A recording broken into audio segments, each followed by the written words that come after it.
Hi friends, ఈ చిట్టి చిట్టి వంకాయలతో పొడిగుత్తి వంకాయ ఫ్రై చేసుకుందామా?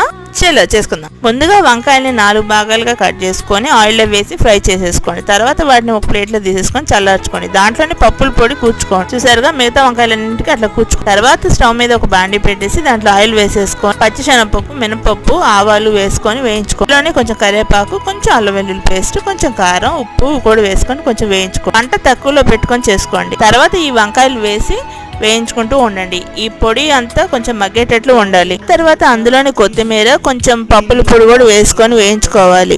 తర్వాత మూత పెట్టేసి కాసేపు మగ్గ పెట్టండి. ఈ ఫ్రై పప్పుచారులోకి మళ్ళీ విడిగా తినడానికి కూడా చాలా బాగుంటుంది. అట్లాగే రసంలోకి కూడా బాగుంటుంది, పప్పులోకి కూడా బాగుంటుంది. ట్రై చేసి చూడండి. అలాగే నా ఛానల్కి సబ్స్క్రైబ్ చేసి చూడండి, లైక్ చేయండి, షేర్ చేయండి ఫ్రెండ్స్. సరే, వేడి వేడి అన్నంలో గుత్తి వంకాయ నెయ్యి వేసుకొని చూడండి, చాలా బాగుంటుంది. అట్లా పప్పుచారుతో కూడా